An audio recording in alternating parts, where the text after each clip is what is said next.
Hi guys, welcome back to my channel. My name is Susan and I'm a Namibian YouTuber. So if you're coming here for the first time, thank you so much for clicking. All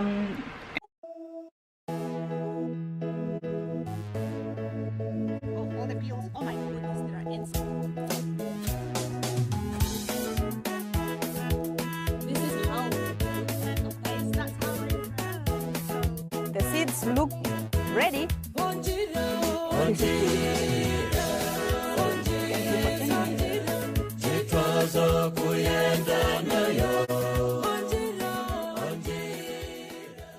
And I'm sorry about my eyes. I've been so busy with my schoolwork and I feel like it has taken over my life right now, and I didn't forget about you guys.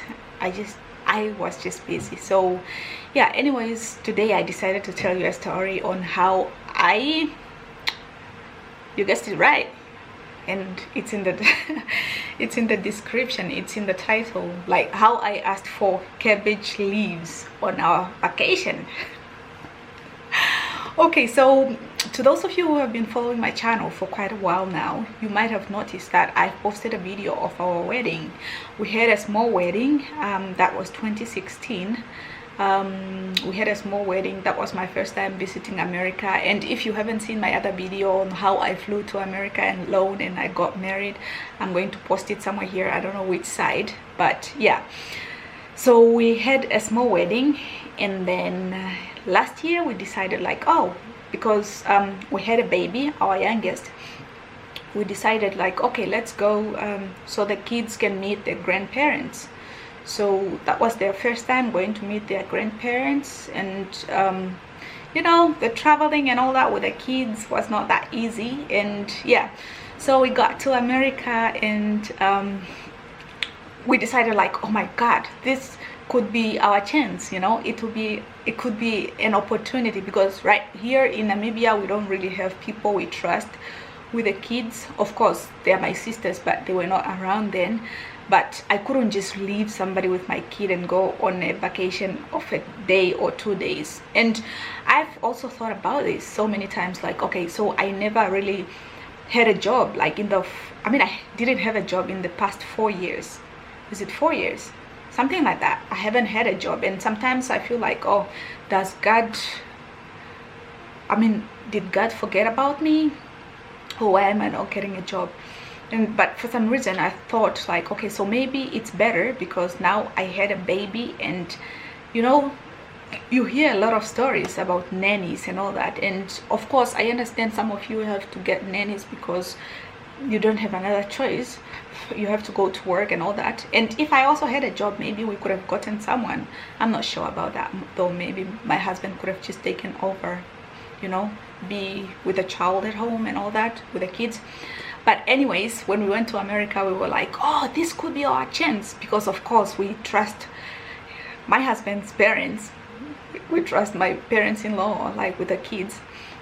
So we were like, okay, since we are in America, let's just go for a vacation, because now we have mom here and we trust them with the kids and all that. Of course, that could have been a little bit of a bad decision on our case, because, you know, like, there was never a day that the youngest was alone without us. Like, she has been with us the whole time. And going to America, if we're going for a vacation, that means that she will be apart from us for the first time, so she could have separation anxiety or so. But anyways, we decided like, oh, let's go for a vacation. And I was on the laptop like typing, finding destinations and all that. So we ended up choosing Mexico, Cancun specifically. So it was a good time. I mean, it was a good place. And we ended up finding a resort, all paid resort, which means the food and drinks, and you know, there are restaurants in the resort and they are all paid. Of course we paid for them, but like, so I feel like when some people say like, oh, we're going to an all expense paid trip, it's like, you didn't pay for it. Of course you paid for it. Anyways, even if all the things are paid for, you still paid for them. But it was just a good thing that you go, you know that you took care of everything. You took care of the accommodation, you took care of the shuttle, you took care of the food or the meals. So there was me excited, you know, leaving the babies or the kids with the parents-in-law. And yeah, so we got to the airport. Oh, we woke up so early. Okay, we didn't actually have to sleep because our plane was leaving in the morning. Our flight was leaving early in the morning, so we just stayed up packing, and we took off. We went to Mexico. It was nice. It was nice taking a short flight because most of the flights I took are just long. Of course, the Namibia South African flight is shorter, but it's not like my destination was South Africa. Destination is always America. It's always no far away. So that, like, from Colorado to Mexico was like one of my shortest trips ever, or flights. But yeah, we had to take a connection in Texas. Yeah, I think so. Yeah, that must be right. Anyways, we got to Mexico. There was our shuttle bus waiting for us. So we paid for like 2 people only, you know, for us only. How do you call it? Exclusive?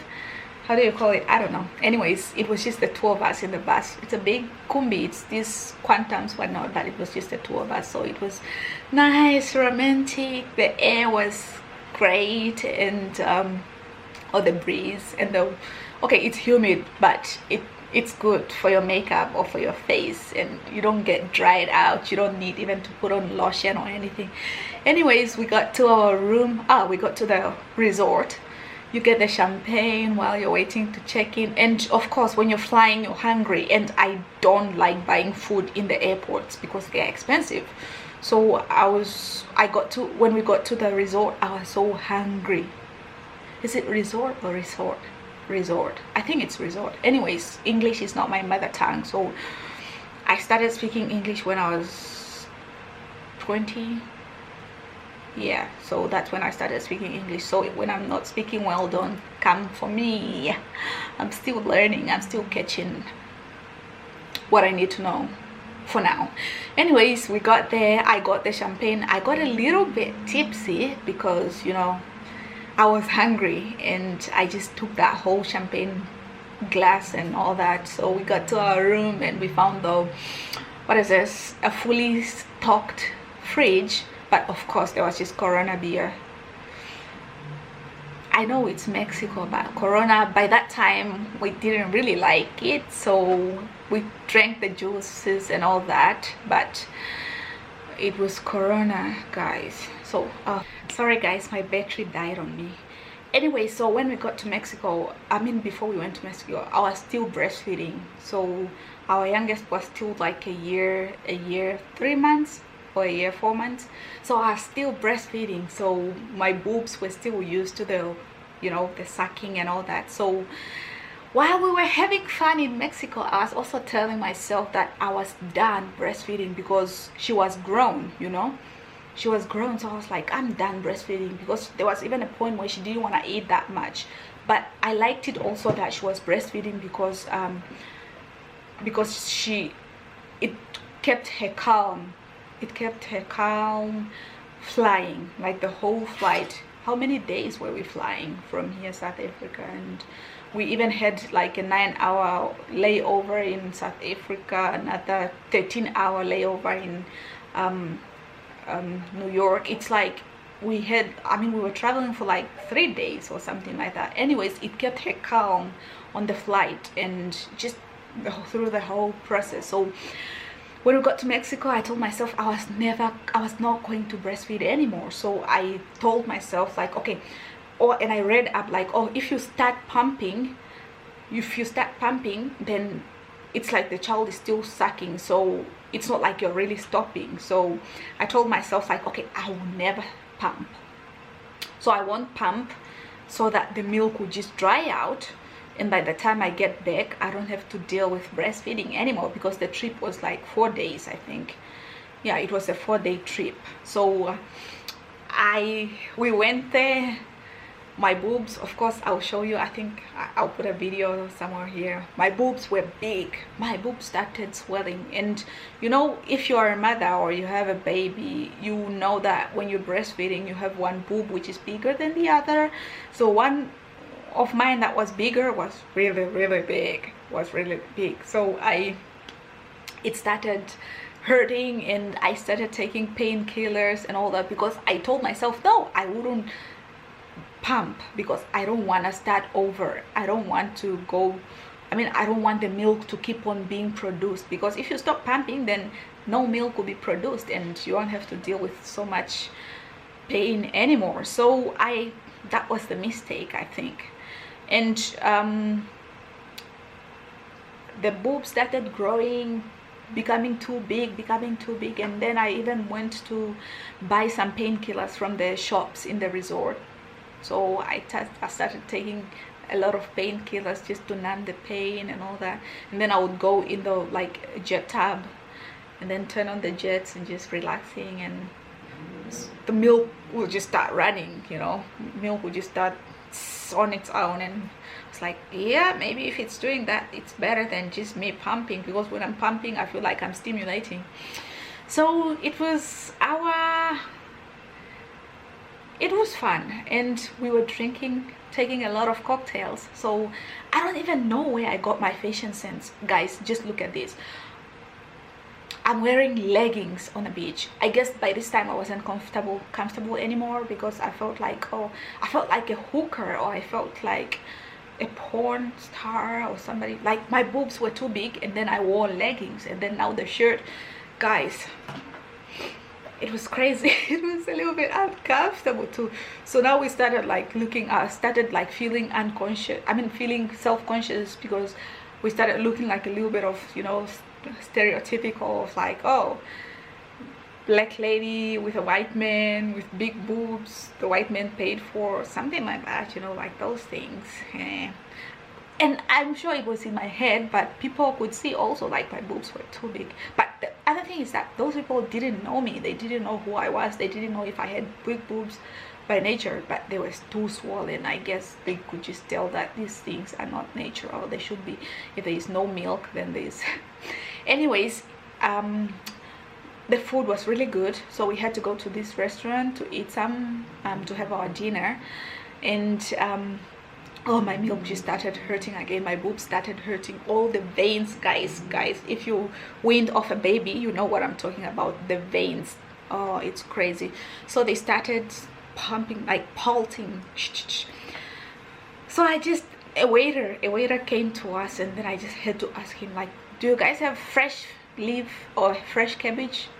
I would like some cabbage leaves, because I read up before that cabbage leaves help with the suppression of milk. Like they have some gas which will suppress the production of milk. So I was like, can you have some cabbage some leaves, some cabbage leaves? And the guy was like, leaves? Yeah. You mean like cooked cabbage? I was like, no, just fresh leaves. And I guess the guy was just like, this black lady is crazy or something like that. I don't know what was running in his head, but he went, and then he came back with big cabbage leaves, and there I was holding my cabbage leaves. And then I don't know, I'm just that type of person who I feel judged, or I get scared of being judged. So most of the time I start talking, or I start talking for people not to judge me, which I know is not a good trait. Or sometimes I start like, okay, somebody will tell me, oh, you look good, and I'll be like, oh, with a big nose, or I don't like my lips, you know, trying to say something. So, and I was talking to Dina about this yesterday. She's Dina Nehemi on Facebook, on YouTube. You can follow her. She's, you know, down to earth and all that. And I wouldn't talk to her if she wasn't. Anyways, I am that person who tried to downplay stuff. Like, oh, I love your shirt. Like, oh, I just got it for $5 because I want to downplay it. I don't know. It's just something that I feel like I should do somehow. I don't know. Anyways, the cabbage leaves, guys. So it was me walking with my cabbage leaves, and then I had to go. Oh, I didn't finish. I told the guy like, oh, I'm not going to eat this, I just need them for the milk, for the boobs, the milk. And then he just looked at me like this and was like, oh, the milk, okay. But still, I don't know if he understood or if he knew anything about that.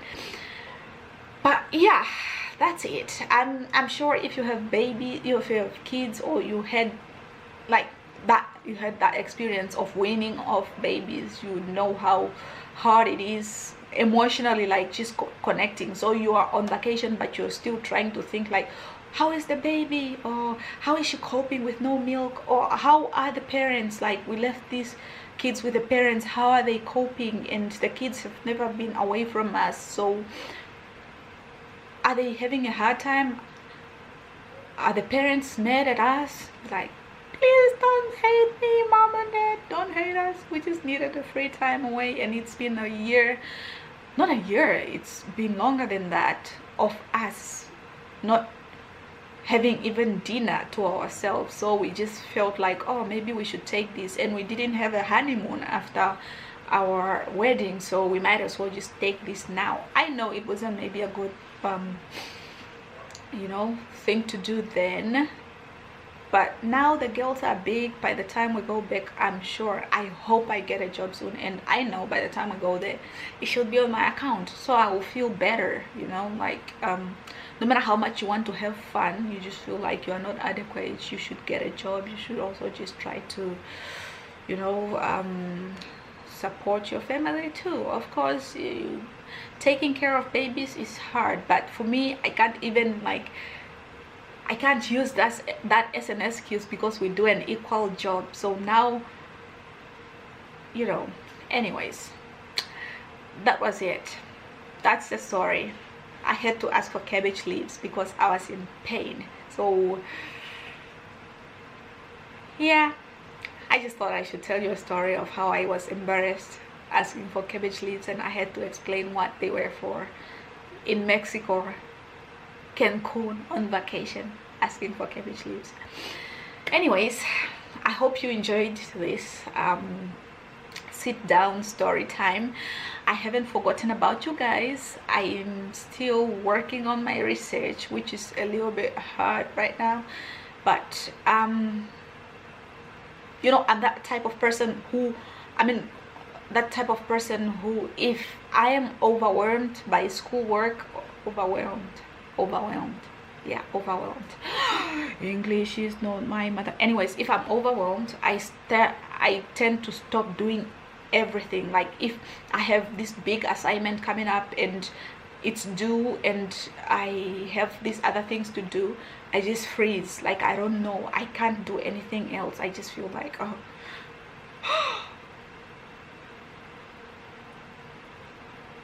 yep.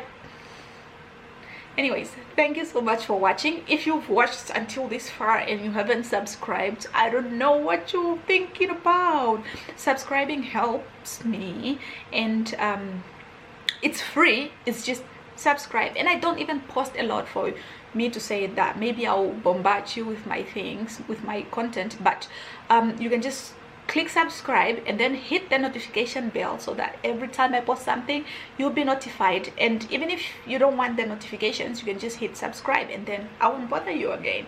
So you can just look for me when you need me, you know.